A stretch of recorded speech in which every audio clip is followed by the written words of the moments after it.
मैं अभिषेक वर्मा अपने YouTube channel पर आप सभी का स्वागत करता हूं। आज हम लोग क्लास 10 साइंस के अति महत्वपूर्ण ऑब्जेक्टिव प्रश्नों को देखने वाले हैं। ये सभी प्रश्न परीक्षा की दृष्टि से अति महत्वपूर्ण होने वाले हैं, तो चलिए वीडियो शुरू करते हैं।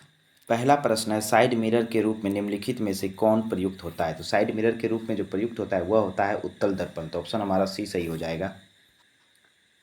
अगला प्रश्न है, किसी विद्युत धारावाही सीधी लंबी परिनालिका के भीतर चुंबकीय क्षेत्र सभी बिंदुओं पर समान होते हैं। तो ऑप्शन हमारा बी सही हो जाएगा।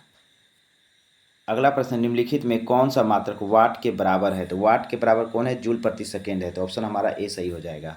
अगला प्रश्न, विद्युत धारा का मात्रक है। तो विद्युत धारा का जो मात्रक होता है वह होता है एम्पियर। तो ऑप्शन हमारा ए सही हो जाएगा। अगला प्रश्न है, हमारे घरों में जो विद्युत आपूर्ति की जाती है वह है 220 वोल्ट प्रत्यावर्ती धारा। तो ऑप्शन हमारा सी सही हो जाएगा।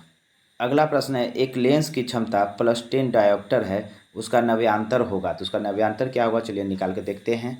तो लेंस की क्षमता P बराबर कितना दिया हुआ है, 10 डायोप्टर। ठीक है, तो लेंस की क्षमता P बराबर क्या होता है, 1/f। f किस में रहता है, मीटर में। यहाँ से f बराबर क्या हो जाएगा, f बराबर हो जाएगा 1/p। ठीक है, तो 1/p, p का मान कितना, 10 बराबर का 0.1 मीटर। तो ऑप्शन हमारा कौन सा सही हो जाएगा, डी सही हो जाएगा। अगला प्रश्न है, फोटोग्राफी कैमरा का अभिदृश्यक होता है तो किसका होता है, उत्तल लेंस का होता है। तो ऑप्शन हमारा ए सही हो जाएगा। अगला प्रश्न, निम्न में किसका उपयोग खाना बनाने वाले ईंधन के रूप में नहीं किया जाता है? तो किसका नहीं किया जाता है, सीएनजी का नहीं किया जाता है। तो ऑप्शन हमारा ए सही हो जाएगा। अगला प्रश्न, विद्युत मोटर की दिशा आधारित है तो किस पर आधारित है, आर्मेचर के घूर्णन पर। तो ऑप्शन हमारा सी सही हो जाएगा। अगला प्रश्न, विद्युत धारा का ऐसा ही मात्रक है। तो विद्युत धारा का ऐसा ही मात्रक जो होता है वह होता है एम्पियर होता है। तो ऑप्शन हमारा सी सही हो जाएगा। अगला प्रश्न, विद्युत आवेश का ऐसा ही मात्रक है। तो विद्युत आवेश का ऐसा ही मात्रक होता है कूलाम। तो ऑप्शन हमारा सी सही हो जाएगा। अगला प्रश्न, किस दर्पण की फोकस दूरी ऋणात्मक होता है? तो किस दर्पण का फोकस दूरी ऋणात्मक होता है, अवतल दर्पण का। तो ऑप्शन हमारा बी सही हो जाएगा। अगला प्रश्न, दर्पण की फोकस दूरी एफ और वक्रता त्रिज्या आर में क्या संबंध है? तो हमें पता है कि दर्पण की फोकस दूरी जो होती है वह होती है वक्रता त्रिज्या की आधी। तो ऑप्शन हमारा बी सही हो जाएगा, एफ बराबर r/2। अगला प्रश्न है, प्रतिरोध का ऐसा ही मात्रक है। तो प्रतिरोध का ऐसा ही मात्रक क्या होता है, ओम होता है। तो ऑप्शन हमारा सी सही हो जाएगा। अगला प्रश्न, मानव शरीर का शारीरिक तापमान होता है तो कितना होता है, 37 डिग्री सेंटीग्रेड। तो ऑप्शन हमारा सी हो जाएगा, 37 डिग्री सेंटीग्रेड या 98.6 डिग्री फ़ारेनहाइट।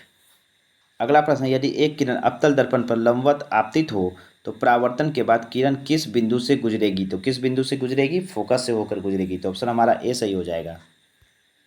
अगला प्रश्न, ग्लोबल वार्मिंग के लिए उत्तरदायी गैस कौन है? तो कौन है, CO2 यानी कि कार्बन डाइऑक्साइड है। तो ऑप्शन हमारा सी सही हो जाएगा। अगला प्रश्न है, टिहरी बांध का निर्माण किस प्रदेश में किया गया है? तो किस प्रदेश में किया गया है, उत्तराखंड में किया गया है। तो ऑप्शन हमारा बी सही हो जाएगा। अगला प्रश्न, सामान्य दृष्टि के लिए स्पष्ट दृष्टि की न्यूनतम दूरी है कितनी, 25 सेंटीमीटर। तो ऑप्शन हमारा बी सही हो जाएगा। अगला प्रश्न, श्वेत प्रकाश का कौन सा रंग किसी प्रिज्म से गुजरने के पश्चात सबसे कम झुकता है? तो कौन सा रंग सबसे कम झुकता है, लाल रंग। तो ऑप्शन हमारा सी सही हो जाएगा। अगला प्रश्न है, सर्च लाइट का परावर्तक सतह होता है तो किसका होता है, अवतल का होता है। तो ऑप्शन हमारा बी सही हो जाएगा। अगला प्रश्न, जिन वस्तुओं से स्वयं प्रकाश उत्सर्जित होते हैं उन्हें कहते हैं आत्मदीप्त वस्तुएं। तो ऑप्शन हमारा सी सही हो जाएगा। अगला प्रश्न, जब कोई बिंब अनंत पर रहता है तो उत्तल लेंस द्वारा उसका प्रतिबिंब बनता है किस पर बनता है, फोकस पर। तो ऑप्शन हमारा ए सही हो जाएगा। अगला प्रश्न, मानव आंख की रेटिना द्वारा बनाई गई छवि तो होती है तो कैसी होती है, वास्तविक और उल्टा। तो ऑप्शन हमारा बी सही हो जाएगा। अगला प्रश्न है, पवन विद्युत जनित्र में पवन की चाल कम से कम होनी चाहिए कितनी, तो 15 किलोमीटर प्रति घंटा। तो ऑप्शन हमारा ए सही हो जाएगा। अगला प्रश्न, वायुमंडल में CO2 गैस की उपस्थिति है तो कितनी है, 0.03%। ऑप्शन हमारा सी सही हो जाएगा। अगला प्रश्न है, किसी वस्तु का प्रतिबिंब आंख के जिस भाग पर पड़ता है वह है रेटिना। तो ऑप्शन हमारा बी सही हो जाएगा। अगला प्रश्न है, मानविक किस प्रणाली का एक हिस्सा है? तो किस प्रणाली का हिस्सा है, उत्सर्जन का। तो ऑप्शन हमारा सी सही हो जाएगा। अगला प्रश्न है, इनमें से कौन पादप उत्सर्जी पदार्थ नहीं है? तो पादप उत्सर्जी पदार्थ स्टार्च नहीं है। तो ऑप्शन हमारा डी सही हो जाएगा। अगला प्रश्न है, अपच का उपचार करने के लिए इनमें से किस औषधि का उपयोग होता है? तो वह औषधि है एंटासिड। तो ऑप्शन हमारा सी सही हो जाएगा। अगला प्रश्न है, कवक में पोषण कौन सी विधि है? तो कौन सी विधि है, मृतजीवी है। तो ऑप्शन हमारा बी सही हो जाएगा। अगला प्रश्न है, निम्नलिखित में कौन एक उभयलिंगी जंतु है? केचुआ जो है उभयलिंगी जंतु है। तो ऑप्शन हमारा डी सही हो जाएगा। अगला प्रश्न है, कोशिका झिल्ली किस प्रकार की झिल्ली है? तो कोशिका झिल्ली जो है वह है अर्धपारगमय। तो ऑप्शन हमारा सी सही हो जाएगा। अगला प्रश्न है, एक पादप हार्मोन जो पौधों में वृद्धि का घटक है। तो वृद्धि का घटक हार्मोन है ऑक्सिन। अगला प्रश्न, न्यूरॉनों के छोटे तंतु को क्या कहते हैं? तो न्यूरॉनों के छोटे तंतु को कहते हैं माइलिन शीथ। अगला प्रश्न, निम्न में कौन बाह्य निषेचन करता है? तो बाह्य निषेचन कौन करता है? मेढक। तो ऑप्शन हमारा ए सही हो जाएगा। अगला प्रश्न, वाष्पोत्सर्जन क्रिया पाई जाती है। तो वाष्पोत्सर्जन क्रिया जो पाई जाती है वह पाई जाती है पौधों में। तो ऑप्शन हमारा बी सही हो जाएगा। अगला प्रश्न है, निम्नलिखित में किसमें खुला परिसंचरण तंत्र पाया जाता है? तो खुला परिसंचरण तंत्र जो है तिलचट्टा में पाया जाता है। तो ऑप्शन हमारा सी सही हो जाएगा। अगला प्रश्न है, पौधों में जाइलम निम्नांकित में से किसके परिवहन के लिए जिम्मेदार है? तो किसके लिए जिम्मेदार है? पानी के लिए, पानी के परिवहन के लिए जिम्मेदार है। तो ऑप्शन हमारा ए सही हो जाएगा। अगला प्रश्न है, वसा का वहन शरीर के अंदर किसके माध्यम से होता है? तो किसके माध्यम से होता है? लसिका के माध्यम से। तो ऑप्शन हमारा सी सही हो जाएगा। अगला प्रश्न, रक्त क्या है? तो रक्त जो है एक उत्तक है। तो ऑप्शन हमारा बी सही हो जाएगा।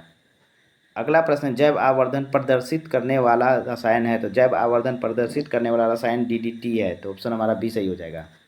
अगला प्रश्न है, कौन सा अंग उत्सर्जन से संबंधित नहीं है? तो अग्नाशय जो है उत्सर्जन से संबंधित नहीं है। तो ऑप्शन हमारा बी सही हो जाएगा। अगला प्रश्न है, पित्त रस स्रावित होता है। तो पित्त रस जो है लीवर से स्रावित होता है। तो ऑप्शन हमारा डी सही हो जाएगा। अगला प्रश्न है, मूत्र का पीला रंग किस वर्णक के कारण होता है? तो किसके कारण होता है? यूरोक्रोम के कारण। तो ऑप्शन हमारा सी सही हो जाएगा। अगला प्रश्न है, यूरिया रक्त में कहाँ से प्रवेश करती है? तो यूरिया जो है रक्त में यकृत से प्रवेश करती है। तो ऑप्शन हमारा सी सही हो जाएगा। अगला प्रश्न है, निम्न में से कौन सी बीमारी श्वसन तंत्र से संबंधित है? तो टीबी और निमोनिया जो है श्वसन तंत्र से संबंधित है। तो ऑप्शन हमारा डी सही हो जाएगा, टीबी एवं निमोनिया दोनों। अगला प्रश्न है, पाचन तंत्र का सबसे वृहद अंग होता है। तो कौन होता है? यकृत होता है। तो ऑप्शन हमारा सी सही हो जाएगा। अगला प्रश्न, श्वसन के दौरान कौन सी गैस निकलती है? तो श्वसन के दौरान कार्बन डाइऑक्साइड गैस निकलती है। तो ऑप्शन हमारा ए सही हो जाएगा। अगला प्रश्न, मुकुलन द्वारा अलैंगिक जनन निम्नांकित में से किसमें होता है? तो किसमें होता है? ईस्ट में होता है। तो ऑप्शन हमारा ए सही हो जाएगा। अगला प्रश्न, जिंक सोडियम हाइड्रोक्साइड के साथ प्रतिक्रिया कर बनाता है। तो क्या बनाता है? हाइड्रोजन गैस बनाता है। तो ऑप्शन हमारा ए सही हो जाएगा। अगला प्रश्न, निम्नलिखित में कौन सी धातु वायु में उच्च ताप पर गर्म किए जाने पर भी ऑक्सीजन से संयोग नहीं करती? तो कौन सी धातु नहीं करती? सिल्वर नहीं करती। तो ऑप्शन हमारा सी सही हो जाएगा। अगला प्रश्न, ओजोन के एक अणु में ऑक्सीजन परमाणु की संख्या होती है। तो कितनी होती हैं? 3 होती हैं। तो ऑप्शन हमारा सी सही हो जाएगा। अगला प्रश्न, आवर्त सारणी के शून्य समूह का तत्व है कौन है? हीलियम। तो ऑप्शन हमारा सी सही हो जाएगा। अगला प्रश्न है, कोई विलयन लाल लिटमस को नीला कर देता है, उसका पीएच मान होगा। तो उस विलयन का पीएच मान कितना होगा? 10 होगा, क्योंकि लाल लिटमस को नीला क्षारीय विलयन ही कर सकता है। तो ऑप्शन हमारा डी सही हो जाएगा। और क्षारीय विलयन का पीएच मान जो होता है वह होता है 7 से अधिक, जबकि अम्लीय विलयन का पीएच मान होता है 7 से कम, और उदासीन विलयन का पीएच मान कितना होगा? 7 के बराबर।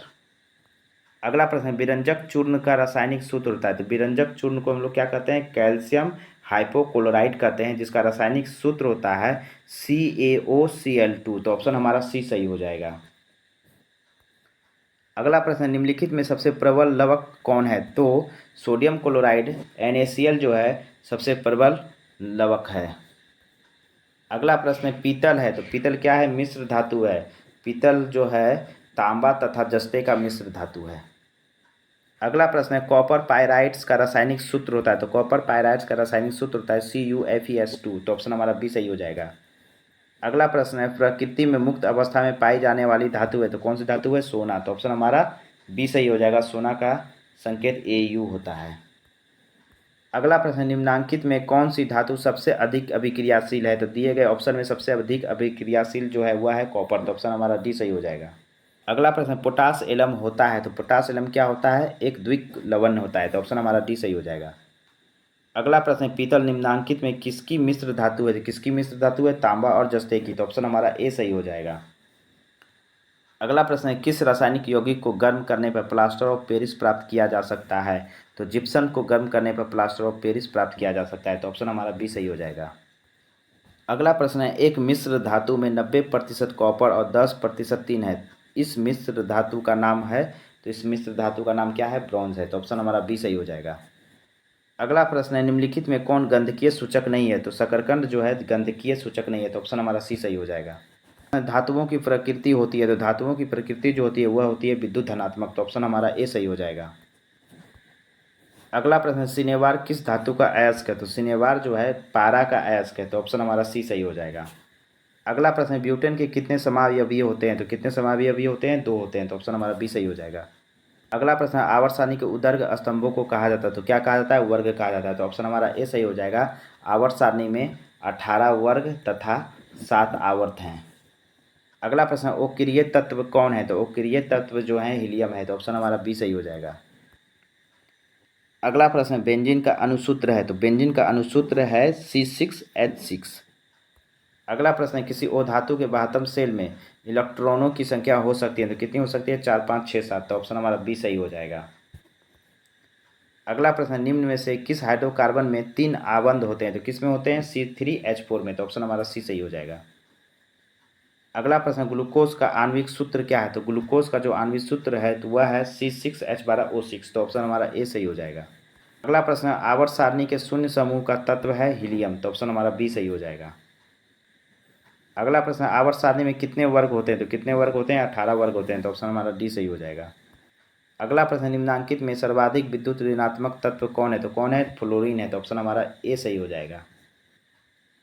अगला प्रश्न, जल के वैद्युत अपघटन में कैथोड पर कौन सी गैस मुक्त होती है? तो कौन सी गैस मुक्त होती है? हाइड्रोजन, तो ऑप्शन हमारा सी सही हो जाएगा।